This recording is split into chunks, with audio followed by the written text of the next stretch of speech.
Hi, sir. Hello, ma'am. How are you? Yeah, good. How's your day? Yeah, it's good, sir. Thank you. Okay, so how many interviews have you given before this? So previously this interview, I've given two interviews. Okay, great. So how's your interview experience going on? So they are pretty good. I was able to do what I wanted to do. Okay, great. So let's start with a brief introduction about you.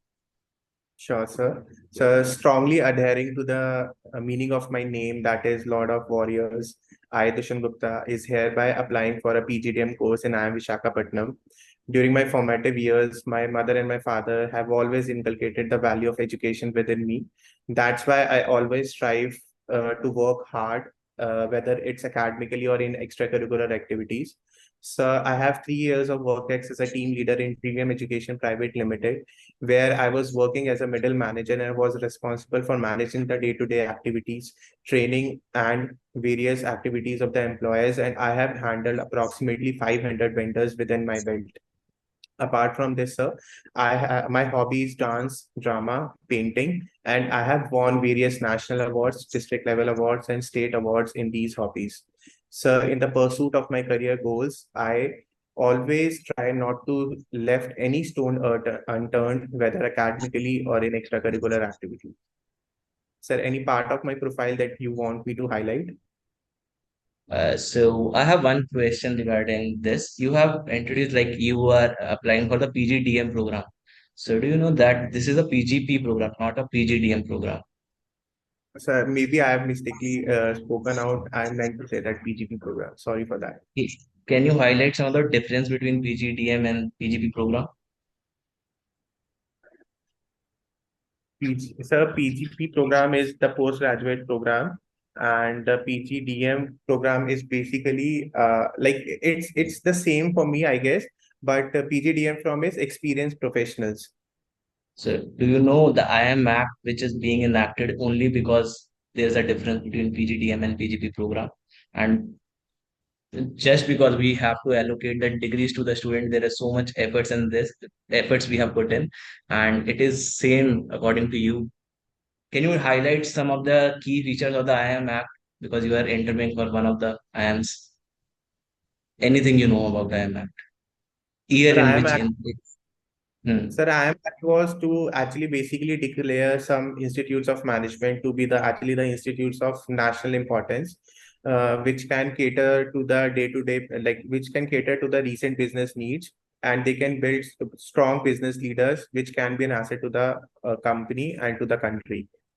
This is the main motive, the vision and mission of the IM Act, and sir, this is something I know about this act. Are you sure about the vision and mission that you stated? Like, sir, I'll not say the vision and mission correctly statements, but I want to say that this is the motto of them. So every IM has a different motto. In IM Vizag, we have a statement which is being highlighted even Knowledge in is its right. logo. Can you let me know that? In IM Yeah, sir. Visakhapatnam. Tagline of I am Visakhapatnam is knowledge is the supreme deity. Okay, fine. So let's move to the work X. Can you let me know? You said that you have managed around 500 plus vendors. So is it a Yeah. vendor management job or what? No, sir. Actually, my company was an edtech company, and it basically provides solutions to the client. We have clients from various part of the world. We have US clients, we have UK clients. So what we used to do is we did not have the complete bandwidth to have the employees to complete those projects. So what we used to do, we used to outsource projects. In that pursuit, we had some vendors, and those vendors then had sub vendors. So I was responsible for the vendor management there. So, for example, if there is a project from assigned to me from Czech, then it's approximately a 6 to 9 months project where we have to provide them solution scripts and various and cater to the various needs of the clients. So that is done through in-house employees and through vendors also. So in that way, I was saying that I had approximately 500 vendors under my belt, including freelancers. So I have to manage them. Okay. So can you tell me five business key impact that you have done which have a significant impact on their business growth? or on the overall business model? So first of all, I have integrated, like I have like done a more level of integration with the vendors and with the operations of the company. Previously, what was that a single mail was just sent to the vendors to show the books and to make them work for us. But I have built a good relationship with them, and I had used to have daily meetings with them, daily or weekly meetings with them. So first thing that I have done there is this. Second is the new employees that have been coming up, especially the freshers. They didn't know whom to report. They didn't know what is the work, what is the culture. So I took the responsibility of training them in initial. So before that, there was no training. Only a manual was provided to them. But I actually stepped down and trained them. Third is there is a lot of hustle between the QAs there and the quality analysts there and the operations team, like what we used to have in a particular organization's marketing team versus operations team. So because QAs were working in their interest to improve the quality, but operations also wanted numbers. So this quality versus quantity hustle was there for like every time. The fourth thing that I can think of right now is like we used to send any grievances to the client whenever we feel like it's high when the client asks us. But talking to the client, to the US clients, I requested them we will send the queries whenever we feel like it's important. So we have incorporated that thing there also. And fifth is like it's a normal thing. Like I can say that when I was there, like I requested the HR to do fun Friday things and going for a team lunch or something. Previously, it was not there. So these are the five things that I do feel like that I've contributed to the organization in a better way. Okay, Dushyant, can you repeat the question that I have asked you? Any five business processes that I have changed there. Five key things that you have done which have a business impact on you. So five things that you have mentioned, let me iterate you in a summarized way. First is a daily and weekly meeting. Second is fresh air training. Third is quality versus quantity. Fourth is query management. And fifth is the meeting. So in these 5 points, I don't think even a single activity has a business impact on this, which have I do feel impacted. Hmm. No, sir. I do feel like it has. You may think that it may not have a direct impact because my organization was very small. But Can you if I talk let me about know quality, the meaning of the what is the meaning of business impact and what MBA teaches a student which makes them ready for the business? for me, business impact is something which impact the financials or either operations or either any aspect of the business in a better way. For me, impact means that. So if I talk about quality versus quantity thing that I told you, if if the QAs were in a hustle with the operations team, then the quality was hampered and the quality was hampered and the revenue was not generated at the particular time and there were delays in the projects. So if I can fix these issues, then there was no delays in the project, the revenue will come on time, and it will have a significant impact on my company's business. Okay. So it's fine. Okay. If I ask you, like, we don't train you for these things. So how do you think that MBA will improve your skill sets? And I think your understanding of the business impact is not right. And if you are coming with this expectation that you will have a business acumen in the master's program, that is not the right expectations that you have currently right now. So, how do you think that MBA program helps you in your future or you align well with your career aspirations? Sir, I do feel like that I have shown leadership qualities, innovation, managerial skills throughout my formative years and also during my job, and which makes me to fit for pursuing management. And I also consider myself as a person who can juggle many things at a time. And I'm actually a calculated risk taker. I always strive to learn new things, and while pursue MBA, I'll be able to add a new personality to my knowledge base. And MBA is all known for its proven versatility, and this will help me to expand my strength and transform myself. And apart from like my long term, I want to see myself as a progressing team leader where I'll be responsible for strategy and decision making in an organization and contribute to the growth of organization. And my personal long-term goal is to actually touch the millions of people's of life and bring advancements in their life by simple actions. So I do feel like doing MBA right now is the best option that I go for, because it can actually fulfill my long-term aspirations. Just to interrupt here, Dushyant, are you reading from a script? No, no, ma'am. Because I see your eye movement constantly going back and forth. So you're not reading from a script, right? No, no, Or not you're at not all. Googling the answers, we hope. No, no, no. Okay, great. Okay, so that's all from my side. I think Anukta, you can take this forward. Okay. So Dushyant, you talked about your work experience. You briefly mentioned about what you're expecting from this MBA curriculum. You have a background in BSc chemistry, correct? Mhm.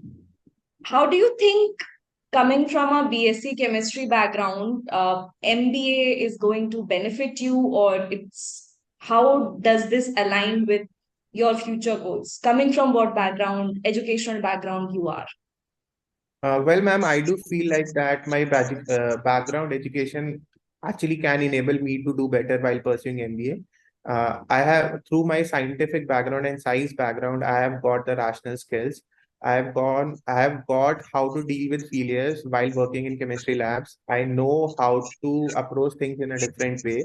So I have those skills within me. Apart from the studies during my college life, also I was involved in various competition. I have organized various competition for the art society, so I was there also in that.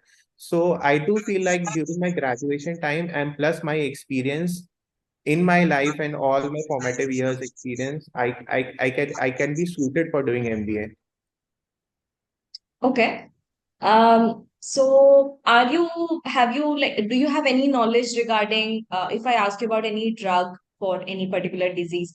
For example, since you're coming from a chemistry background, I'm going there. Are you aware of a drug cisplatin, which is for cancer? Do you know anything about it? Yeah, ma'am. We had this in third year. Yeah, we studied about this platin. So yeah, this is for cancer, but I'm not sure like how it is used. But I do remember like that the cisplatin is a complex or a salt, and it is injected. It is taken, administered orally, I guess. It's not injected. So this is the thing I know. And apart from cancer, it is also used to, uh, it will be used for curing leukemia also, that is blood cancer. So this is something I know, but I'm not sure of this. Okay, no worries. So you also mentioned that you have a lot of co-curricular activities that you have been involved in throughout your career. Um, if I had to ask you, give me one instance where you showed leadership in one of the co-curricular activities. How would you like give me an instance? Okay, during college time, I was responsible for organizing the fest of my department, that is chemistry. And so there I was selected as the head of the creative department. So especially in colleges like DU, Ramses College, we used to have a lot of paperwork to do.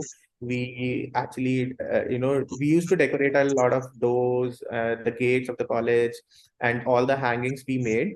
So I was there. So it was very tough for people to call actually for doing work rather than convincing them to leave labs or to leave the classes. So to balance between classes, to balance between the work that we are doing during the fest, to making actually convince them to come and can contribute to the fest, it was a difficult task. But I passed with wonderful colors, and the fest gone very well. It was decorated so well.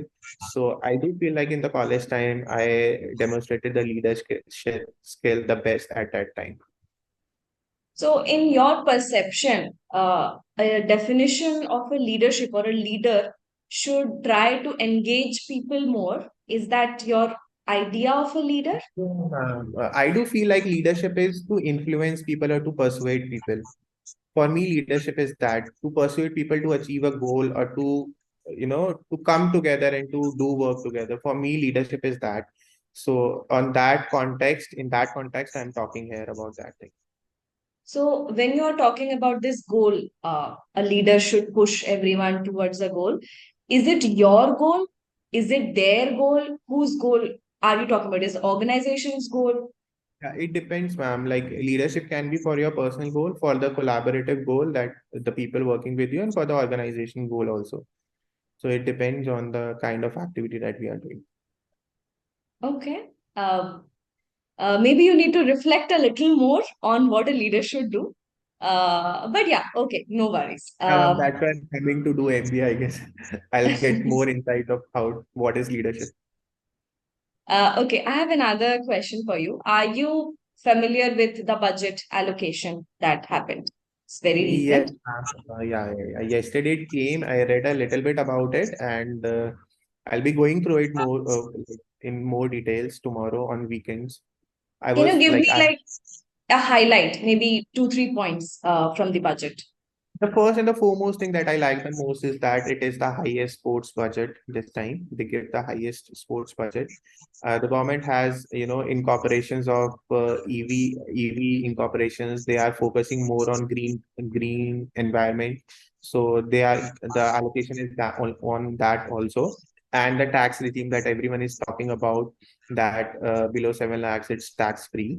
And these are the few things. Again, the Modi government is again focusing on infrastructure that it used to, like Gati Shakti. It's continued there, and we are marching towards 100th anniversary. So they are more focusing on that. Use of AI and machine learning is also included in the budget this time. So finance minister said that there will be some subsidies giving to the companies, and there will be labs will be formed on a national level for in artificial intelligence and machine learning to facilitate these new technologies. So these the budget is like kind of incorporated all the new things that's happening and can push India to a level where we can be a strong economy. Okay. So I think I have my last question for you. Uh, can you define one or two of your weakness that you feel or you have identified during your work life or while you were a student? So my first weakness is I have a thing that I cannot leave a thing in between. Like I have to do it like at any cost. Like so this is my weakness. Like sometimes life requires you to give up. To be very honest, I've realized many a times. But the zest within me and the Dushyant within me never leaves it.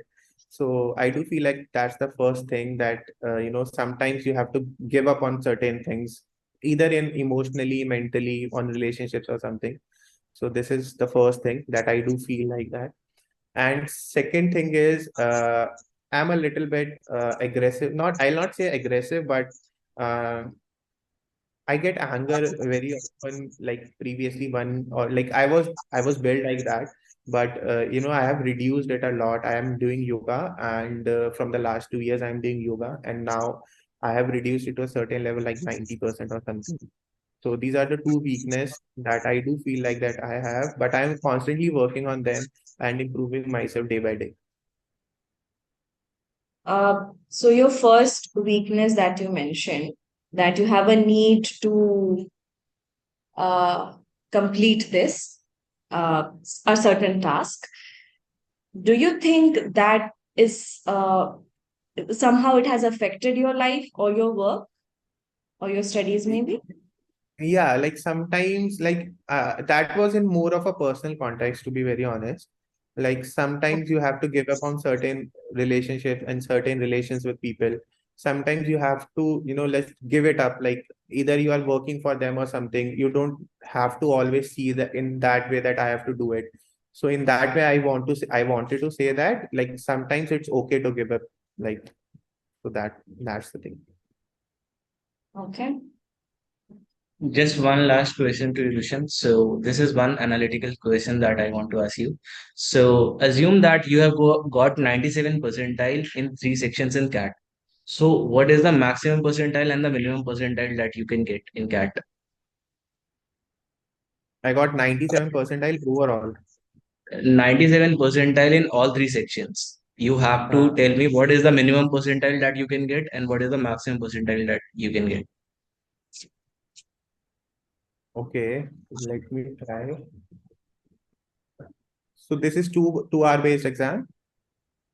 Yes, three sections we have now: quantitative ability, LIDI, and verbal ability.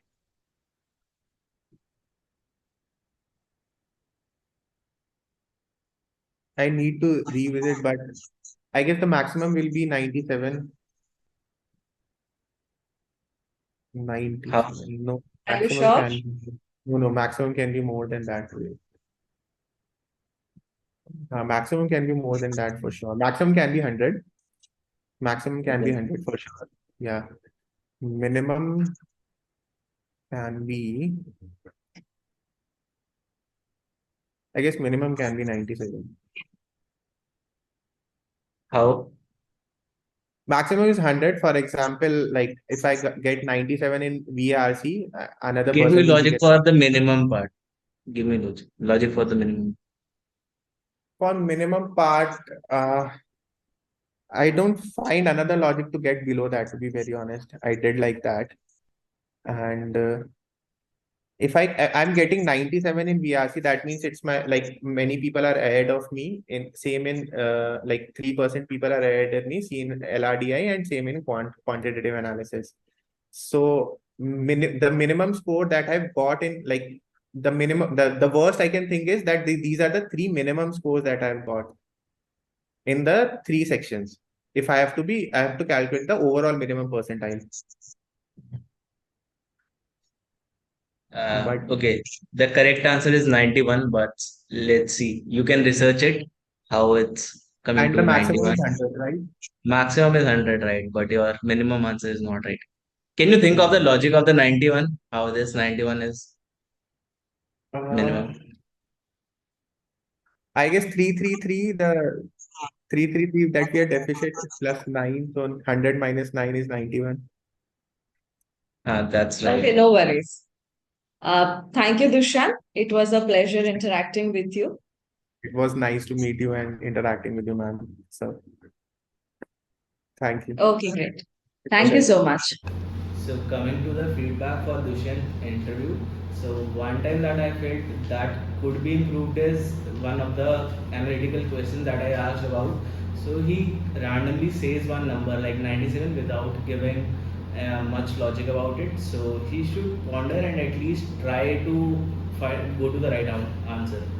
And the second instance where I found it could be improved is he always say yes to a lot of things, whether he knows the answers or not. Regarding the chemistry honors questions that Avtash, he says yes, but it wasn't answered with that much clarity. So these are the two things, two times where I felt that can be improved. Overall, it was a good experience. So I think, like Sanchit was mentioning, the previous point, apart from it, while you are giving weakness, when you are mentioning your weaknesses, you should always therein mention what are you doing to rectify it. Although he mentioned that in the second point, that he's meditating and other, but for the first point or any other point that you give as weakness, there should be a plan of action that you're doing currently. But again, like overall, all of his responses were very on point, and again, all the best to everyone.